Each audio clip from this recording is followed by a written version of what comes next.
Can the mortality mindset actually change your life? If my life is any indication, then the answer is a resounding yes. I practice what I preach. Not perfectly, of course, but with genuine intent. All this mortality mindset stuff isn't just academic or an angle for me. It's personal. This episode is an attempt to articulate and celebrate how the consistent practice of the mortality mindset has changed me. Because as I reflect on the past 3 years and observe who I am today and how I operate in the world, I see some clear improvements. And right now, some of you who know me well might be chuckling a bit as my many obvious deficiencies spring to mind, and fair enough. But my goal is to compare myself to who I was yesterday, not to who someone else is today, to quote my favorite distance mentor, Jordan Peterson. I've got a long way to go still, but I'm grateful for how far I've come, and I'm beyond grateful for how mortality has propelled me forward. I hope that the results I'm seeing in my own life will encourage you and motivate you to double down on this life-changing way of living with mortality in mind. This is Andrew Petty is Dying, where we tap into the power of our mortality to become the people we were made to be and live the lives we were made to live. I'm your host, Andrew Petty, and I'm dying. I hate to say it, but so are you. Before we dive into the results I'm experiencing, a couple preliminary thoughts are in order. First, a disclaimer. I don't mean to imply that the observations I share today and call, quote, improvements in my own life are irrefutably improvements. You may disagree with me in categorizing some or all of the changes as changes in a positive direction. And you might be right, partially or completely. But I do unapologetically assert that the changes I'll share have created a qualitatively better experience of life for me. I feel better, and I think operate better in the world because of them. And based upon these early results, I think it's very likely that persisting in the mortality mindset will allow me to look back on my life with greater pride and satisfaction and fewer regrets whenever the Grim Reaper comes a-calling. As ER Doc David Talbot said in episode 45, from the day we're born, we're all a statistic waiting to happen. We just haven't been introduced to the lethal details yet. And second, let's define the mortality mindset so we're on the same page to start with. Simply put, the mortality mindset is the habit and practice of living each day with your mortality in mind and making real-world decisions based upon that awareness, choosing this instead of that, prioritizing this over that, summoning the courage right here and now to do the hard thing, tackle the big thing, and give attention to what matters most. Living today as if it's the only day you've got, because in fact, it is. Now, here are the top 4 ways that the mortality mindset has changed me. First, I'm braver. Fear and anxiety have less power in my life. If you tune into this show regularly, then you know that the longest and most intense battle of my life so far has been with anxiety.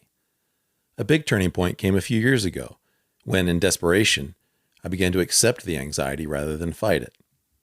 That acceptance transformed the anxiety into something useful in my life and revolutionized my self-confidence. I won't go into that transformation anymore here, but if you're interested in hearing more, tune into episode 3, How to Turn Your Imperfections into Superpowers, the key to unlocking your unique purpose. As awesome as that transformation was, and it truly was, the anxiety still created pain and chaos in my heart and mind on a regular basis. But it dawned on me recently that I'm anxiety's boss today more than I've ever been before, and that I have the mortality mindset to thank for it.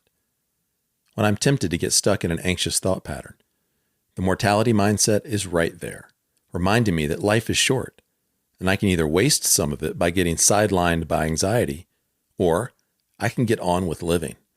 And more often than not, I'm able to choose to get on with living. What a strange and wonderful reversal this has been for me.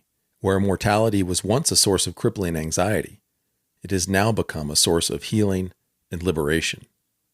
You don't have to suffer from anxiety to be able to appreciate how useful it is to have greater mastery over fear.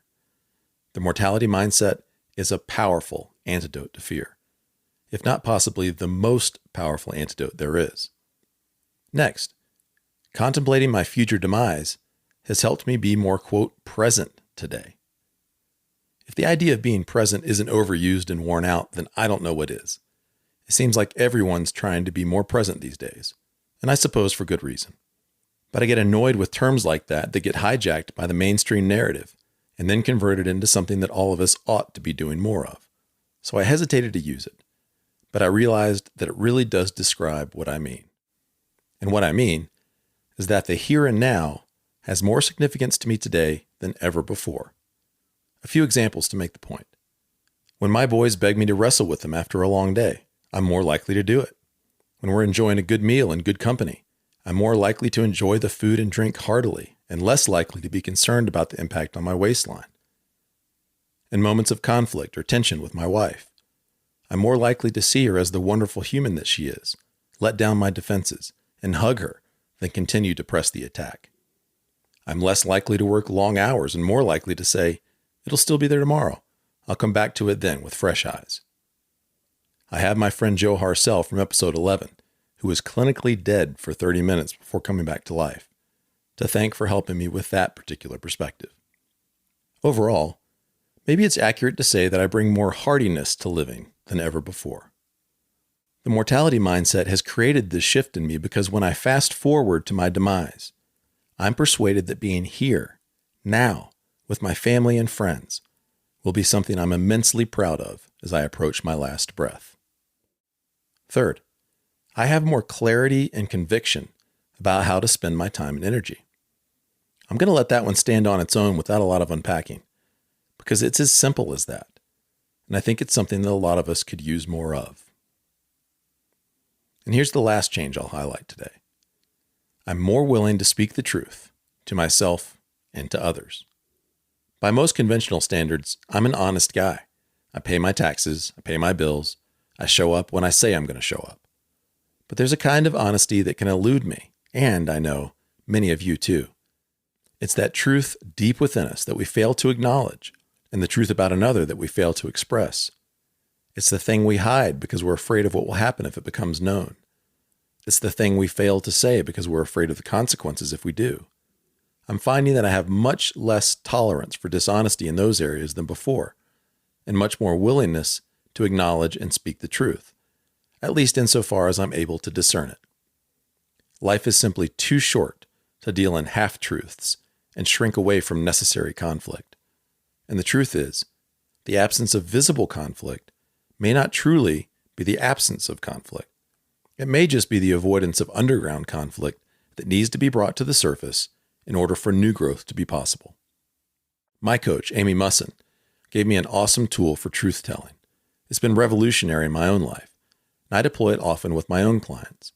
In any area where you're seeking to discern your personal truth, complete the sentence that starts with, "The truth is." It's simple, but it's often far from easy, because many of us have gotten really good at avoiding the truth, and often for very compelling reasons. But if we can't be honest with ourselves, then we have very little chance of truly being honest with anyone else. And our relationships with ourselves and others suffer because they're built on an incomplete or cracked foundation. So there you have it, the top 4 ways that the mortality mindset has changed me so far. But you might be wondering how I've deployed the mortality mindset in a way that has produced these results. What have my actual habits and practices been?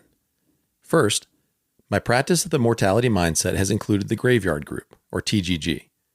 I started the first ever TGG in January 2019, when my new awareness about the potential power of the mortality mindset was emerging, and I've been a player coach in that original group ever since. Since then, I've started 2 more TGGs, and the first ever women's group is forming now under the leadership of my friend and colleague, Beth Romano. In that setting on a weekly basis, we tap into the power of our mortality to motivate us to become the people we were made to be and live the lives we were made to live with guts, gusto, and abandon. So for almost 3 years in the original TGG, I've had a dedicated day and time during which my mortality is front and center, and I make real-world decisions in light of it on the most important parts of my life. And for almost 2 years, I've led 2 other TGGs in that same undertaking. In addition, since April of 2020, I've produced episodes of this podcast every 2 weeks. through my guests' stories and the creation of original solo content, I've been trying to equip us all with the mindset and the means to leave it all out on the field of life, to maximize our one and only lives. That consistent focus and regular interaction with remarkable people and their stories has impacted me a lot. And lastly, supported by my TGG and podcast experiences, I've simply made it a point to keep my mortality in mind. And it is on my mind every day, influencing my thinking and my decisions and my actions, big and small. I'm living, laughing, and loving with more guts, gusto, and abandon than ever before. Now you might be thinking, that's great, Andrew, but not all of us can lead 3 TGGs a week and publish a mortality-themed podcast on a regular basis. And you'd be right, but only partially. Here's why. First, you can join a graveyard group. Secondly, I'm actively looking for more men and women to start new graveyard groups so that as many people as possible can embrace the mortality mindset. If you're interested in either of those 2 options, connect with me via any one of the channels I'll share at the end of this episode. Thirdly, you can tune into this podcast consistently to refresh your mortality mindset and keep yourself sharp. If none of these options work for you, then come up with your own ways of making the mortality mindset part of your weekly calendar. It has to take up actual real estate on your calendar. Read the obituaries regularly and write your own.